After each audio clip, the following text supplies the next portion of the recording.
Defending champion হিসেবে বিশ্বকাপের প্রথম ম্যাচ খেলতে নেমে দুর্দান্ত জয় পেয়েছে আর্জেন্টিনা।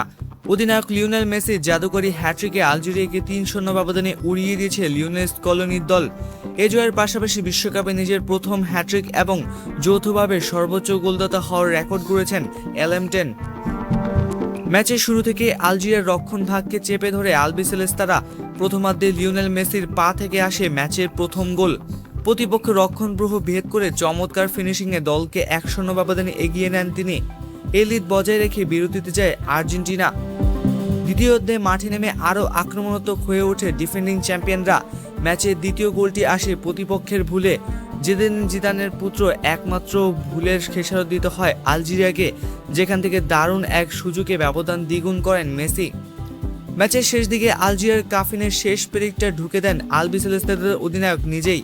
ব্যক্তিগত তৃতীয় গোলটি করার পাশাপাশি বিশ্বকাপে নিজের ক্যারিয়ারের প্রথম হ্যাট্রিক পূর্ণ করেন লিওনেল মেসি। এই জাদুকরী হ্যাট্রিকের মধ্য দিয়ে তিনি ছুঁয়ে ফেলেছেন কিংবদন্তি মিরোস্লাভ ক্লোসাকে এবং নাম লিখেছেন বিশ্বকাপে যৌথভাবে সর্বোচ্চ গোলদাতার তালিকায়। মেসির এই রেকর্ড গড়া হ্যাট্রিক এবং আর্জেন্টিনার এমন রাজকীয় জয়ে বিশ্বজুড়ে সমর্থকদের মাঝে বইছে আনন্দের জোয়ার।